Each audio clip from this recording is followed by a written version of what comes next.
বিসমিল্লাহির রহমানির রহিম। আসসালামু আলাইকুম সুপ্রিয় দর্শক, আমার কুকিং চ্যানেল দীপ কিচেনে আপনাদের সবাইকে স্বাগত। আজকে আমি করে দেখাবো একদম অতি সাধারণ একটা রান্না, কিন্তু খেতে খুবই সুস্বাদু হয়। আপনি না বানালে বুঝতে পারবেন না, বানিয়ে দেখবেন। মানে ডিম আলু দিয়ে তরকারি কারি রান্না। এটা সহজ পদ্ধতিতে ব্যাচেলার ভাইদের জন্য বিশেষ করে এটা সুবিধার হবে, নতুন রাঁধুনিদের জন্য। আমি যেভাবে করি সেভাবে আজকে করে দেখাবো। চলুন তাহলে কথা না বাড়িয়ে রেসিপিটা শুরু করা যাক। ডিম আলুর তরকারিটা রান্না করার জন্য এখানে আমি 7টা ডিম নিয়েছি। আপনারা আপনাদের মানে অনুযায়ী ডিম নিয়ে নেবেন, বেশিও নিতে পারেন কমও নিতে পারেন। এখন এই ডিমগুলি আমি ভালো মতন সিদ্ধ করে নিয়েছি একদম। এখন এই ডিমগুলো একটু একটু সামান্য হালকা হালকা কাট করে দিবেন, যাতে ওই যে আপনি যখন ভাজবেন তখন ছিটে না আসে। আর আরেকটা জিনিস, এটার মশলাটা ঢুকবে ভালো মতন, এইভাবে করে দিবেন। আমি সবগুলো এভাবে করে নিচ্ছি। আর তরকারিটা রান্না করার জন্য এখানে পেঁয়াজ বেরেস্তা লাগবে। এখানে মিডিয়াম সাইজের 3টা পেঁয়াজ আমি কেটে নিয়েছি, এগুলো এখন বেরেস্তা করে নিব। আর নিয়েছি এখানে মশলা কিছু। এই মশলাগুলো একটু হালকা তেলে গুঁড়ো করে নিতে হবে। এই যে এখানে আছে 1 চা চামচ জিরা, ছোট একটা দারচিনি, আর জয়ত্রীর সেটাও একদম ছোট একটা ফুল নিয়েছি। আর জায়ফলের ছোট একটা জায়ফলের 4 ভাগের 1 ভাগ নিয়েছি। এটা কিন্তু মানে এটার ফ্লেভারটা খুব স্ট্রং, এই জন্য একটা কম নিয়েছি। লং নিয়েছি 2টা, এটাও ফ্লেভার খুব স্ট্রং, এই জন্য অল্প নিয়েছি। আর এখানে 3টা এলাচ নিয়েছি, মানে সবুজ এলাচ। আর এটা হচ্ছে এই যে স্টার এনিস, এই যে এইটার থেকে একটা মানে ফুল নিয়েছি আমি, কারণ অল্প যেহেতু রান্নাটা, সেই জন্য অল্প করে নিতে হচ্ছে। এগুলো এখন হালকা তেলে আমি গুঁড়ো মানে আমি বেটে নিব, আপনারা গুঁড়ো করেও নিতে পারেন। এখানে আমি পেঁয়াজ বেরেস্তা করার জন্য পেঁয়াজ বেরেস্তা করে নিব, আলু ভেজে নিব এবং ডিমও ভেজে নিব। এই জন্য তেলটা বেশি করে দিয়েছি, যেহেতু ডুবো তেলে ভাজবো। এখন আমি এখানে তেলটা গরম হলে আমি পেঁয়াজগুলি বেরেস্তা করার জন্য দিয়ে দিব। প্রথমে পেঁয়াজ বেরেস্তাটা করে নেবেন, তাহলে ডিম টিম পরে ভেজে নিতে দেওয়া যাবে। এটা ইচ্ছা আপনাদের, আগেও করে নিতে পারেন। এখন আমি একটা টুকরা পেঁয়াজ দিয়ে দেখব যে তেলটা গরম হয়েছে কিনা। হ্যাঁ, তেলটা গরম হয়ে গিয়েছে। এখন আমি সবগুলো পেঁয়াজ দিয়ে দিচ্ছি। এই পেঁয়াজটা মানে যখন আপনারা পেঁয়াজ বেরেস্তাটা করবেন, তখন এই পেঁয়াজটা মানে অল্প পেঁয়াজ দিয়ে দেখবেন, যাতে পেঁয়াজটা সুন্দর মতন গরম, তেলটা গরম হলে সুন্দর মতন, তেলটা গরম না হলে কিন্তু আপনার পেঁয়াজ বেরেস্তাটা একদম মানে কি বলে নরম হয়ে যাবে। আর পেঁয়াজটা যদি আপনারা এই তেলটা ঠিক মতন ভাবে দিতে পারেন, বেরেস্তাটা তাড়াতাড়ি হবে, আবার অনেকক্ষণ পর্যন্ত এটা মানে ফ্রাই থাকবে, ক্রিসপি থাকবে।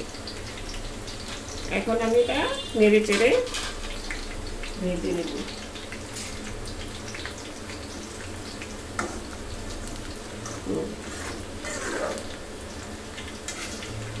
আর পেঁয়াজ বেরেস্তা আরেকটা জিনিস হচ্ছে মানে ইম্পর্টেন্ট, খুবই জরুরি। পেঁয়াজগুলি কাটবেন যখন, তখন পেঁয়াজগুলি ঠিক মতন একই সাইজে কাটতে হবে। কিছু মানে মোটা, কিছু পাতলা কাটলে কিন্তু এটা বেরেস্তাটা ভালো হবে না। যেটা পাতলা হবে সেটা আগে হয়ে যাবে, মোটাটা একটু দেরি করে হবে। তাহলে পেঁয়াজ বেরেস্তাটাও খুবই মানে ওইটা বাজে লাগবে। ওই আগে যেটা হবে সেটা কিন্তু পুড়ে যাবে। এই জন্যই এটা হচ্ছে নতুনদের জন্য একটা টিপস দিয়ে দিলাম, আপনাদের কাছে লাগবে ব্যাচেলারদের জন্য। যেহেতু আজকে ডিম কারি রান্না করতেছি আমি, ব্যাচেলারদের জন্যই সবচেয়ে বেশি এটা দরকার।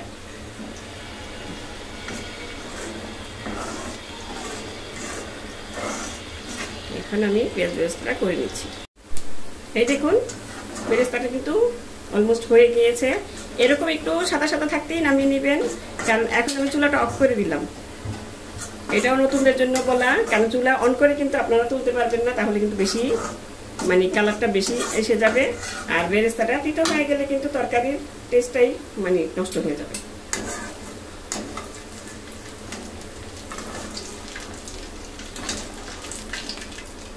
এই দেখুন, এইভাবে উঠিয়ে নিলেই আপনার যতক্ষণ মানে গরম থাকবে, এটা কুক করতে থাকবে, এটা কিন্তু কালারটা আরও ঘন হয়ে যাবে। এই জন্য একটু সাদা সাদা থাকতে আপনি তুলে নেবেন, তাহলে বেরেস্তাটা খুবই সুন্দর হয়। আমি কিন্তু চুলাটা অফ করে রেখেছি, কারণ ডিমটা মানে তেলটা একটু ঠান্ডা হোক।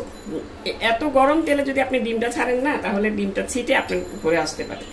এই জন্যই এখন আমি এটা একটু ঠান্ডা করে নিব। এটাও কিন্তু একটা টিপস আপনাদের জন্য।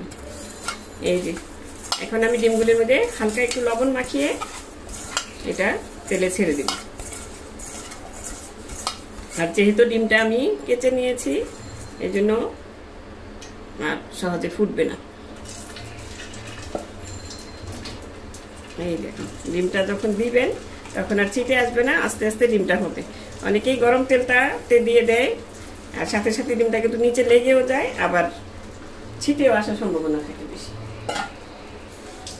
এখন দিয়ে আমি এই চুলাটা ধরিয়ে দিলাম।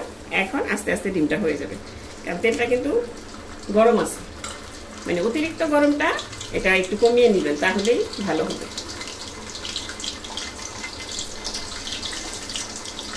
এখন অল্প আছে, মিডিয়াম আছে, ডিমটা একটু হালকাভাবে ভেজে নেব। আপনারা ভালো করেও ভেজে নিতে পারেন, মানে বেশি করে যদি আপনাদের ভালো লাগে। আমরা একটু হালকা ভাজা খাই, এই জন্যই মানে হালকাটা পছন্দ করি, এই জন্যই এটা হালকাভাবে ভেজে নিব। এই দেখুন, ডিমটা ভাজা হয়ে গিয়েছে।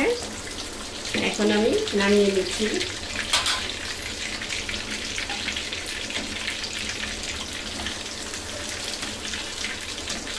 ওই যে বললাম হালকা ভাজাটাই ভালো লাগে। কিন্তু আমি এখান থেকে দুটো ডিম রেখে দিব, সেটা আমার ছেলের জন্য। ও আবার একটু মানে কড়া ভাজাটা পছন্দ করে।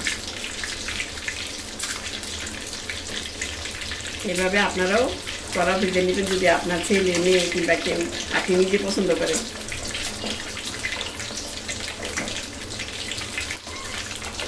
এটা আমি আরেকটু গাঢ় করে ভেজে তারপরে উঠিয়ে নিচ্ছি। ডিমটা ভাজা হয়ে গিয়েছে। এখন আমি এখানে কিছু আলু নিয়ে নিয়েছি, আমি এইভাবে কেটে নিয়েছি। আপনারা যেভাবে ইচ্ছা সেভাবেই কাটতে পারেন। এখন আমি এখানে লবণ দিয়ে নিয়েছি প্রথমেই, আর সামান্য একটু হলুদ, হালকা একটা সুন্দর কালার আনার জন্য। এটা মেখে তারপরে আমি এখন তেলের মধ্যে ডুবো তেলেই ভেজে নিব।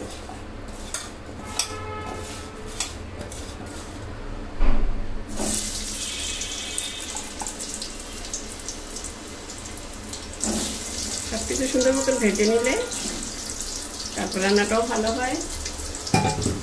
আবার আলুটা ভাজতে ভাজতে সিদ্ধ হয়ে যাবে, রান্নাটাও তাড়াতাড়ি হবে।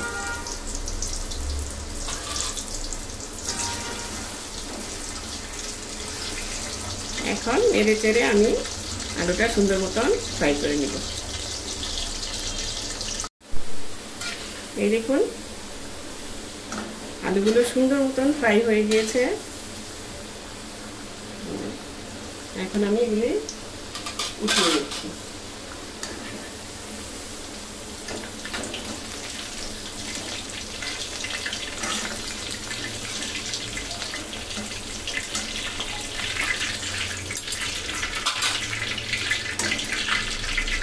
এগুলো উঠিয়ে নিয়ে আমি চুলাটা অফ করে দিলাম। এখন আমি চলে যাব মূল রান্না। আমি চলে এলাম মূল রান্নায়। চুলাটা ধরিয়ে দিয়েছি, আর এখানে তেল দিয়ে নিয়েছি 1/4 কাপ। এখন তেলের মধ্যে আমি এখানে একটা তেজপাতা, 3-4টা লং আর 3টা এলাচ, সবুজ এলাচ দিয়ে দিলাম।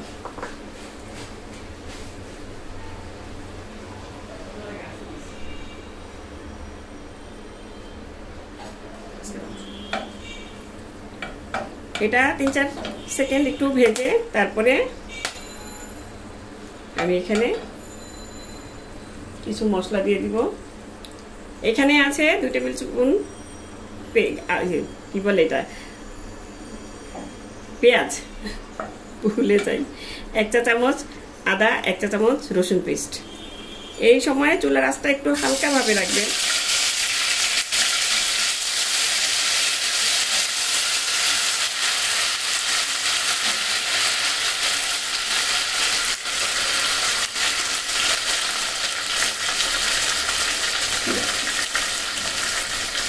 দেখুন কতটা ছিটে এসেছে।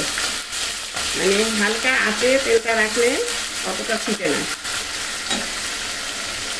এখন আপনার করণীয় এই যে এইভাবে মুছে দিবেন, তাহলে আপনার চুলাটা নষ্ট হবে না। এটাও একটা টিপস, সবই নতুনদের জন্য, কারণ যারা পাকা রাঁধুনি তারা তো জানেন।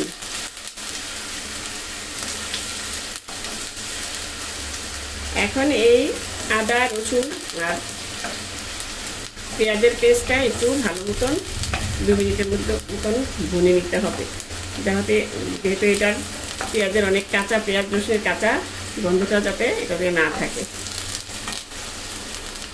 আমি সবসময় বলি, আবারও বলছি, যে রান্নার মধ্যে আপনার এই ভুনে নেওয়াটা সবচেয়ে বেশি জরুরি। আপনি কষানো জিনিসটা ভালো মতন কষিয়ে নিতে পারলে আপনার রান্নাটা খুবই সুস্বাদু হবে। নইলে অনেক সময় অনেক কিছু গন্ধটা থেকে যায়, মানে রান্নাটা ভালো হয় না। এখন চুলার আঁচটা আপনি একটু বাড়িয়ে দিবেন। এখন এখানে নিয়ে নিয়েছি আমি 1 টেবিল চামচ মরিচ গুঁড়া আর হাফ চা চামচ 1 চা চামচের একটু কম হলুদ গুঁড়া, আর এখানে নিয়েছি হাফ টেবিল চামচ ধনিয়ার গুঁড়া। এখন এগুলো দিয়ে দিচ্ছি। আপনি মরিচ ঝালটা যেরকম খান আপনি কমিয়ে বাড়িয়ে দিতে পারবেন।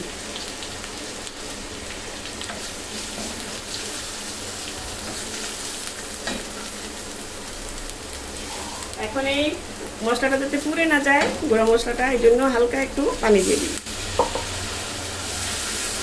কারণ এটা কিন্তু গুঁড়া মশলা দিলে কিন্তু তেলের মধ্যে অনেক সময় মশলাটা পুড়ে যায়। এই জন্য পুড়ে গেলে কিন্তু রান্নাটা খুবই খারাপ হবে, একদম তিতা হয়ে যাবে। আর এখানে আমি এই যে বেরেস্তাটা করে রেখেছিলাম সেটার মধ্যে 3 টেবিল চামচ দই দিয়ে এটা পেস্ট মানে হালকা আদা পেস্ট করে নিয়েছি আমি, পুরো পেস্ট করিনি, আপনারা পুরো পেস্ট করেও দিতে পারেন। বেরেস্তাটা আমি একটু আধা আধা রেখেছি, এটা ভালো লাগে বেরেস্তাটা। আর যেহেতু পেঁয়াজ এটা গলেই যাবে, আমি এভাবে দেই, ভালো লাগে। আপনারা পেস্ট করে পুরোপুরি পেস্ট করে নিতে পারেন।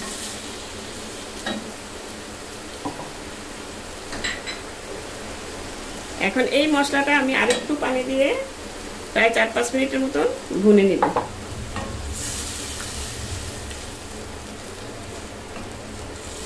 আর ভুনার সময় এদিকে দেখবেন এই যে এই সাইডগুলিতে অনেক সময় দেখা যায় সাইডগুলিতে লেগে পুড়ে যায়, এটা খেয়াল রাখবেন। এইভাবে সাইডগুলি সবকিছু কেচে এনে এই মাঝখানে দিয়ে দিবেন। এখন আমি এটা ঢেকে আরো 3-4 মিনিটের মতন ভুনে নিব।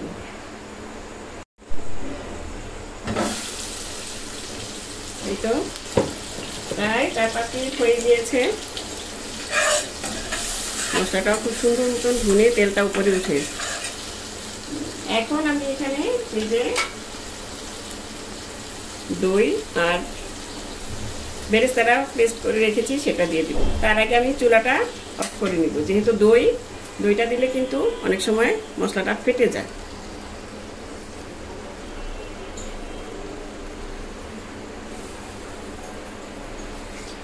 এটা ধুয়ে একটু পানিও দিয়ে দিলাম। তার সাথে দিয়ে দিব এখানে আমি লবণ। যে এখন মিশিয়ে তারপরে আপনি চুলাটা ধরিয়ে দিন, তাহলেই হবে।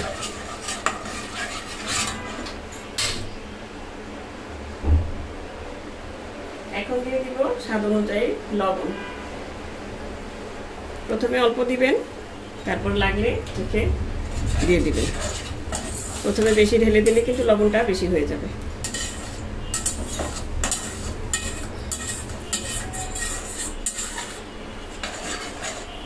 এখন এটাকেও ভালো মতন আরো 4-5 মিনিট এটা ভুনে নিতে হবে।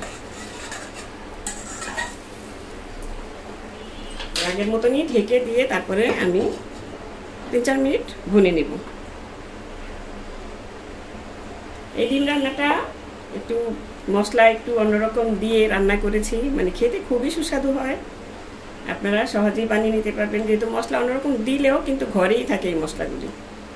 এগুলি কোনো মানে বাইরে থেকে আপনার আনতে হবে না, বেশিরভাগই ঘরে থাকে। ঘরে থাকা মশলা দিয়ে ভালো সুস্বাদু একটা রান্না। আর এখন বাইরে বৃষ্টি হচ্ছে, এই ডিম রান্না, ডিম কারি যেটাই বলেন, এটা দিয়ে ভুনা খিচুড়ি, ভাত সবই ভালো লাগে খেতে।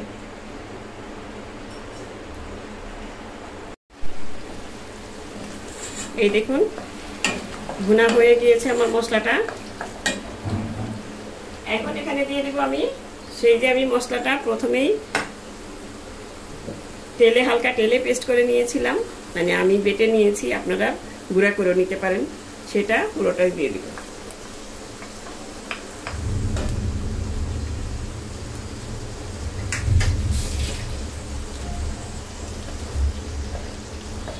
এখন এটার সাথে আরো 2-3 মিনিট কষিয়ে নিতে হবে। এটা কিন্তু আলু ভাজা হয়ে গেছে, ডিম তো অলরেডি সিদ্ধ করা ভাজা অলরেডি হয়ে গিয়েছে। এখন এখানে মশলাটাই মেন, এটাকেই আপনি ভালো মতন কষিয়ে নিতে হবে, তাহলে আপনার ডিম আলু দিয়ে বেশিক্ষণ রান্না করতে হবে না।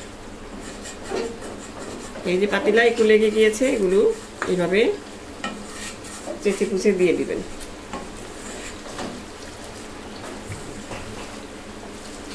আর এখানে সামান্য একটু দিয়ে দিতে হবে চিনি, যেহেতু দই আছে, হালকা 1/4 চা চামচ চিনি দিয়ে দিলাম।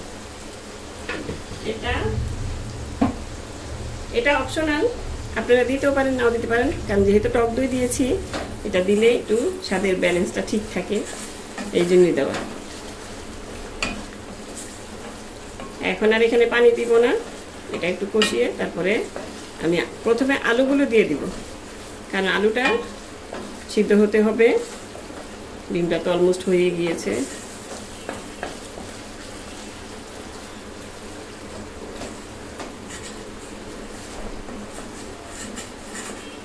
যখন রান্না করি আমরা তখন কিন্তু এই জায়গাটা দেখা যায় না সামনের দিকে, তখন এই জায়গাটা মাঝে মধ্যে এমন করে দেখে নিবেন। মানে এমন দিনে আমি রেসিপিটা করছি, বাইরে বৃষ্টি হচ্ছে, খুবই সুন্দর দিন, এই তরকারির সাথে খিচুড়ি খেতে খুবই ভালো লাগবে। আপনারাও বানিয়ে খাবেন, আশা করি আপনাদেরও ভালো লাগবে, খুবই ভালো লাগে। ঝটপট ঘরে কিছু না থাকলে এই রেসিপিটা করে নেবেন। এখন কষানো হয়ে গিয়েছে, এখন আলুগুলো দিয়ে দিব আমি, ভেজে রাখা আলুগুলো দিয়ে দিলাম। এটার সাথে একটু কষিয়ে নিতে হবে, কষালে আলুর সাথে ভিতরে মশলাগুলি ঢুকবে, ভালো লাগবে। ওই যে প্রথমেই তো বলেছি যে কষানোর মধ্যে সবকিছু, যত কষিয়ে রান্না করবেন ততই ভালো লাগবে।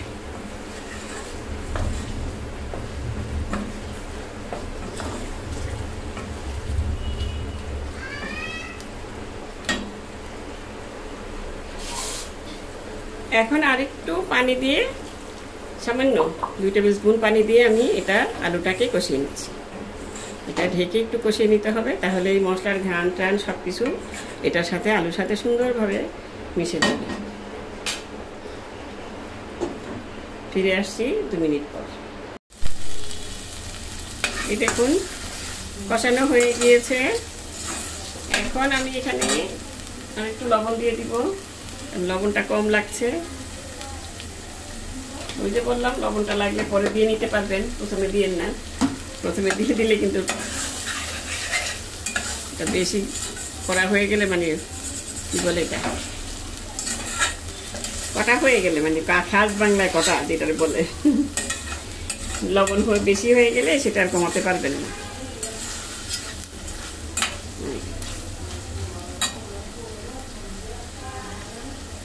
এখন এখানে ঝোলের জন্য আমি আমার পরিমাণ মতো এখানে 2 কাপ পানি দিয়ে দেব।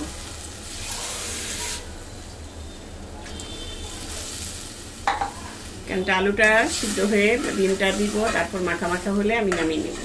আপনারা আপনাদের পছন্দসই ঝোলটা দিয়ে নেবেন। এটা অনেকে ঝোল বেশি খান, অনেকে কম খায়।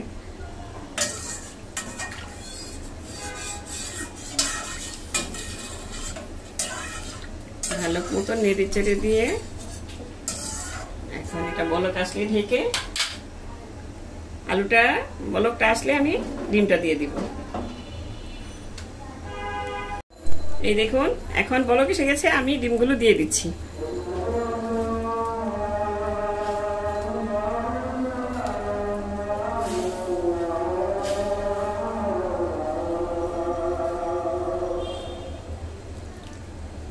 দিয়ে এখন ঢেকে রেখে দিব।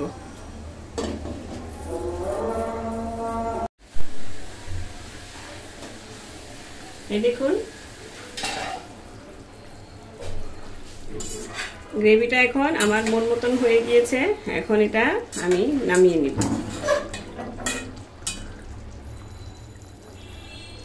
তার আগে এখানে দিয়ে দিব কিছু ধনিয়া পাতা। এখানে বড় ধনিয়া পাতাটা নিয়েছি আমি, দুইটাই দিব, মানে বিলাতি ধনিয়া পাতা, দেশি ধনিয়া পাতা দুটোই দিয়ে এখন একটু ঢেকে চুলাটা অফ করে দিব। তারপর পরিবেশন করে আপনাদের দেখাচ্ছি। এই যে আমি একটা হাঁড়িতে, ছোট্ট একটা হাঁড়িতে, কিউট হাঁড়িটা, এই জন্য এটাতে পরিবেশন করে দিয়েছি। দেখতে সুন্দর লাগছে। দেখুন কালারটা কত সুন্দর এসেছে। শুধু কালার না, খেতেও খুবই সুস্বাদু। ঝটপট তৈরি করা যায়, বানিয়ে দেখবেন, আশা করি আপনাদেরও ভালো লাগবে। এখন আমি এখানে কিছু পেঁয়াজ বেরেস্তা উপর দিয়ে ছিটিয়ে দিব। এটা জাস্ট দেখার সৌন্দর্যের জন্য দিতেও পারেন, না দিলেও অসুবিধা নেই। আর কিছু ধনিয়া পাতা, এটা দেখার সৌন্দর্য, যেহেতু ধনিয়া পাতা দেওয়া মানে আগেও দেওয়া হয়েছে, এটা জাস্ট গার্নিশিং এর জন্য দিলাম। এভাবে বানিয়ে দেখবেন, আশা করি আপনাদেরটাও খুবই সুস্বাদু হবে। তো দর্শক, আজ এ পর্যন্তই। রেসিপিটি ভালো লাগলে প্লিজ আমার চ্যানেলটি সাবস্ক্রাইব করে নিয়মিত চ্যানেলটি পাশে থাকবেন। সুস্থ থাকবেন, ভালো থাকবেন, ঘরে তৈরি খাবার খাবেন, আর আমার জন্য দোয়া করবেন। আল্লাহ হাফেজ।